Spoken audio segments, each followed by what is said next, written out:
Hi, this is James Cornwell, Library here for book review. Today's book I'll be talking about today, Crackdown by Bernard Cornwell. This was published by Spear in 1991. This was a very disappointing novel. I did not enjoy it, and despite this gorgeous cover artwork and on the back cover here, despite this gorgeous cover artwork, this book was terrible. It was very disappointing, and I stayed up late just to get the book done with because I was so bored with it, and it was just absolutely terrible. This is one of the worst thrills I've read of this year, and I'll explain later on my review why I did enjoy this book and some other things I didn't like about it. On to the review, and spoiler alert, as I will be giving away crucial details within the story. Plot.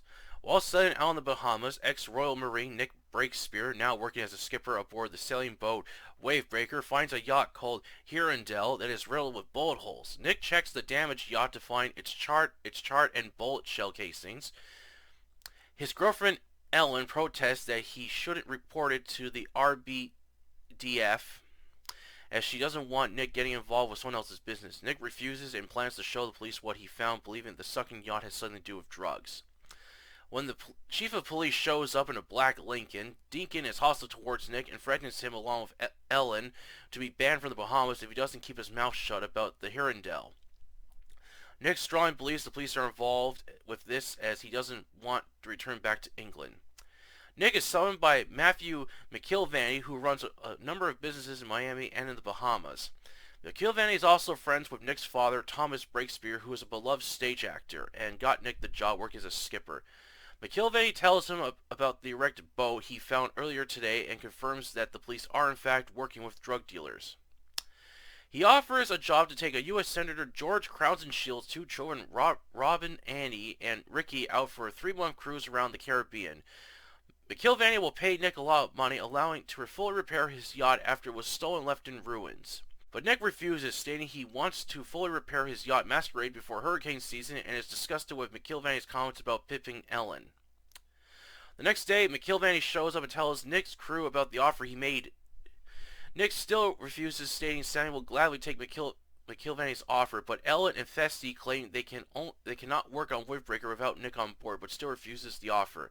Then Senator Crownsonshield flies down to visit Nick in person and explain why he wants him to take his kids out into sea. He tells Nick that Ricky is dying from a heavy drug use, as his daughter is following her brother's path. Ricky asked his father to go on the cruise long enough to cure him along with his sister from their drug addiction. Crownsonshield is willing to pay to have Masquerade repaired. Nick has a change of heart and agrees to help. Just before leaving the next day, a man pulls up in a heavily modified boat, Dream Baby, alongside Nick's boat. A silver man calling himself Just Sweetman begins hitting on Ellen and orders Nick away, which he refuses. Sweetman pulls a .22 pistol, threatening to kill him if he doesn't leave, which Ellen grabs a fire extinguisher, spraying him with its foam. Sweetman angrily leaves and drives his boat into a windbreaker, damaging it. When Nick reports what happened to McIlvany, he'll keep a lookout for him. When Ricky and Robin show up the next day with Jackson, a Vietnam vet and a highly trained medic, to look after the two children should anything happen to them, Nick plans a 3-month trip around the Caribbean that should help the Crowson children get off their drug addiction. At first, the voyage seems to be going fine, while Ricky can act rude and cocky at times, but tries to improve his behavior. Robin, on the other hand, is improving better, but tells Nick her battle against cocaine isn't easy, as the longer she's off the drug, the worse it gets. Then one day, Ricky stumbles on the deck with his nose bleeding. Jackson fears that he has snuck drugs on board Wavebreaker. When confronted by Nick, who's had enough of Ricky, punches him to make him confess where he hid his stash. Ricky also reveals that their supplier was Just Sweetman, who brought the drugs on board before they showed up. Nick gets rid of all of Ricky's cocaine and is threatening to cancel the trip if he doesn't improve. Ellen has an argument over Nick hitting Ricky and believing that Robin is flirting with him. Nick states he isn't interested in Robin and states that the money isn't worth it, but Ellen reasons with him, saying that they'll need it if they want to go on the trip together, as they always have planned to. However, things go from bad to worse when Ricky sabotages Windbreaker by cutting all the lines in rope, making the sails useless. Then Nick discovers Ricky has dumped sugar into the fuel tanks, blocking the pipe lines, which threaten to wreck the engine. Nick is furious and has Ricky locked in his room for the rest of the voyage till they return back to the Caribbean. And just when Nick's day can't get any worse, his yacht is boarded by Sweetman and 4 heavily armed gunmen. Nick realizes Ricky has contacted Sweetman after sabotaging his yacht and gives Ricky cocaine, making him high, then gives him a gun. Sweetman holds Nick and the others hostage as he wants Ellen for himself and tries making Robin take the drug as well, but refuses. He has Robin taken on board Dream Baby. As Sweetman tries taking Ellen on board, she fights back, which causes him to lose grip on his Uzi. Both Nick and Jackson take this moment to fight back. Nick knocks Sweetman down, taking his Uzi, as Jackman also disarms another of his men. Nick lets loose with the Uzi, taking down 2 of the gunmen, but is hit in the arm by a shotgun blast. Nick takes cover inside his yacht as Dream Baby quickly flees away. Nick, Ellen, Jackson swim under windbreaker through a hatch as Sweetman and other gunmen blast away at his yacht. They are able to avoid being detected by Dream Baby's spotlight as they reach shore on an island. Nick learns Fessy was killed during the shootout and Robin has been kidnapped. Sweetman circles the island a few times as he and another gunman and Ricky fire both at the island and a wavebreaker till it fully sinks underwater, then leave. Nick and Ellen swim underwater and enter their yacht, finding some gear along with a backup radio, allowing Nick to send an emergency call for help. 2 hours later, they are rescued by Coast Guard. However, when he returns back home, Nick learns he, along with Ellen, have a bounty on their heads. This was a very disappointing novel. At the beginning, Crackdown gets off to a good start with its rich detail on the tropical setting, along with its layered characters, despite the fact most of them are rude, selfish, greedy, despicable, and mostly unlikable. However, by the middle of this novel, things begin to fall apart with its plot, with unwanted melodrama and filler. Nick Breakspear, son of a famous stage actor who disliked his father's rich style for no reason, and at one point while talking to Ellen about his father, when he threw all his Christmas toys into the pool, stating he'd rather live a normal life, and yet his father still loved him. Didn't make any sense nor explain why Nick disliked his father. And despite the fact that he's an ex-Royal Marine, Nick barely shows any of his military training. When Sweetman is holding him at gunpoint, Nick doesn't try to disarm him or knock Sweetman down. He just stares angry at him, which his girlfriend uses a fire extinguisher rather than smacking him in the head with. And what does Nick do? He laughs at this, not kicking the gun away or fighting Sweetman. No, he just stands there and thinks it's a joke. Ellen is one of the most annoying girlfriends I have ever read. She spends most of the time complaining about everything, always acting like a smartass, saying she's always right and her views on God. Neither the main character or Ellen ever have sex. They only kiss each other, and that's it. It doesn't feel like they really love each other. It doesn't feel like they love each other, and they keep on saying "I love you" throughout the novel. The plot, as I said, begins to fall apart when it's revealed that Ricky and Robin hired Sweetman to pick them up so they could return back to their sweet cocaine and use Nick to help them escape their father, who's trying to save his children. After Nick loses his friend Fessy, he literally has no idea what to do next. First, he thinks of getting revenge for the death of Fessy, but changes his mind to stay on the island he lives on because he needs money. Next, he begins looking for answers to where Sweetman, but changes his mind to join Ellen, who left earlier to avoid the threat of being captured. Or did she? Earlier, Nick wanted Ellen to leave for Miami for a while till it was safe for her to return back home, as Jackson would look after her. However, she changes her mind and spends one night with him and kisses him goodbye the next morning when taking a flight out to Miami. However, after Nick is unable to get a hold of the pilot who took her, when he learns Jackson was found dead, when Nick visits the research center Ellen planned to work at, he learns from her friend that Ellen went out sailing on a boat. When Nick returns back to the island, he finds Ellen's apartment ransacked as she returned to get her diaries that she's obsessed writing in. I facepalmed when I read this scene. How could she make the stupidest choice that would risk her life for the sake of writing in her damn diary? Hell, Ellen could have went to a store and bought a book to write in, but then again, something has to happen in order for the main character to do in order to make the story move forward. And this is where Crackdown shows its weakness. The plot isn't well thought out, scenes don't go in the direction I thought it would go, which leads to other events happening. Characters make bad or terrible choices that either end badly for them or drag on the story rather than getting on with the action. Unwanted filler slows the plot down from moving, and when you begin to realize what's going on, there isn't really much worth reading for, and each time one character makes another mistake, you rather see them be killed off to save you the trouble from having to read any further in this novel. If the author put more effort into this novel and made a gripping edge-of-my-seat thriller, and if it went in the direction I wanted Crackdown to go and made some of the characters more likable and better, then I would have enjoyed it. Overall, I don't recommend Crackdown. It's just a bad thriller with nothing good or worth reading for. I'm sure you can find better action/thriller novels that take place in the tropics. And that is it for the review today. I hope you all enjoyed it, as I really dislike Crackdown. I was really bummed with it. When I first discovered this book, I actually envisioned a different plot of it. When I read the synopsis about this ex-Royal Marine and out in the tropics, like fighting against drug dealers, I have envisioned it like kind of like almost like the video game Far Cry.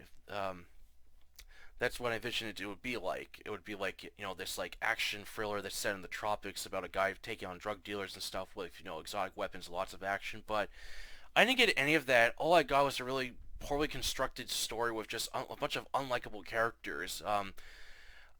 As I said, most of the characters are just despicable. Well, that's what the villains are supposed to be, despicable. But when the main characters are unlikable, it doesn't really give you much to.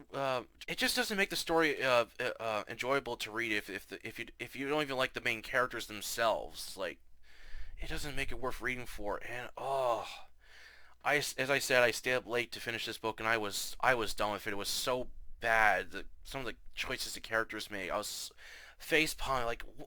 How can you be this fucking stupid to make these choices? But then again, if something doesn't happen to one of the characters, then there's no story. That's essentially the thing. Like, you see, like, in, like, you know, film and stuff, like, plot holes, and there's many, like, good ones out there where it's like, when you watch a film, like, why does the character do this? Or why did the character think of this? Well, if they did, there would be no plot, right? But the problem is, the author just avoids some of the things that would lead to where the story I would want to go. Like, for example, when Sweetman is taking Robin on board, I thought he was going to basically shoot at Nick's boat, take off, and then Senator Crowns and Shield will contact Nick stating that he needs him to rescue his daughter, who's been taken to this drug island that the drug dealers own, and it would be up to Nick and Jackson to save her. Or another direction I thought it would go is that Sweetman kidnaps Robin and Ellen, which then it would be up to Nick and Jackson to rescue them. That's where I thought it would go, but it doesn't go that direction. It goes a completely different path, and it's terrible. It just went in a very boring, slow direction. Like, come on, get on with the story already. I'm bored. I'm like in the middle of this book, and nothing is like has happened. Like, there was like one good action scene, and that was it. It was just really boring. And oh my goodness, Ellen, most annoying character I've ever read, and just I was thinking to myself, what does Nick see in this character? She's, to me, unlikable, and she's not really attractive, just annoying. Oh, I hated, and I didn't like Nick either. I really didn't like him. He didn't really feel like a military character at all. It just felt like he just stated, "Oh, I'm ex-Marine. I just said that so I can get this sailor job in the Bahamas." I felt this was just an excuse. He really didn't feel like the Navy type at all, or Royal Marines, I mean. Alright. That's it for the review today. As I said, I will begin reading Richard Lehman's The Stake, and then after that, I will read Johnny Says Manhattan Transfer, and then I will read Chainsaw Terror by Sean Hudson, and after that, I will read this thriller horror novel called Razorback, which sounds really good, and then after that, I got two other thriller action books planned. What are they called again? Oh, right. Retribution and Red Eye. And for other horror books, I was looking at my shelf and thought I'd like to read some other ones. I was thinking Bloodworm, which has a really cool cover. I'd like to read that again, and some other horror books as well. If you enjoyed this video, please like it, share it, and don't forget to subscribe to October Library, the Facebook group, and the YouTube channel the same name, a place to post, share, review fiction. Until then, I'll catch you later. Okay. When Nick visits the research center Ellen planned to work at, he learns from her friend that Ellen went out sailing on a boat. When Nick returns back to the island, he finds the... In a minute.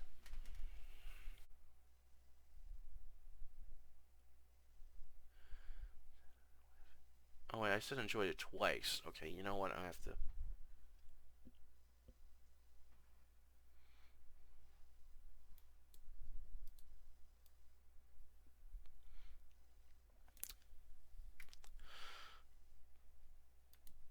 And if it went... There we go. Okay.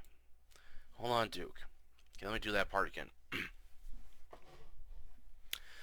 If... Oh, you picked the worst times to be petted, I swear. Alright, let me finish this part, Duke, and I'll let you out, okay? If the author put more effort into this novel and made a gripping edge of my seat filler, and if it went in the direction I wanted Crackdown to go in and made some of the characters more likable and better, then I would have enjoyed it. Overall, I don't recommend Crackdown, as it's a bad filler with nothing good or worth reading for it, and I'm sure you can find better... Damn it, Duke! Come on, the last sentence! Oh, the joys of having cats. Here. Say hi to the camera, Duke. Say hi. Now say bye. God damn it.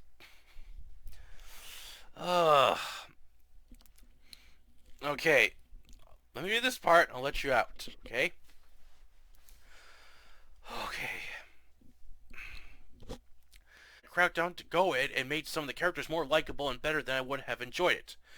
Overall, I don't recommend Crackdown. It's a bad filler. God damn it! Stop! Stop! Oh, Duke! Okay, you want to fight? Come on. God damn it. Oh. Oh.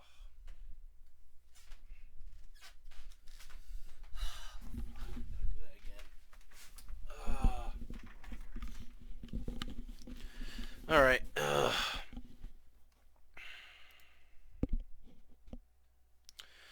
Alright, let's try that again.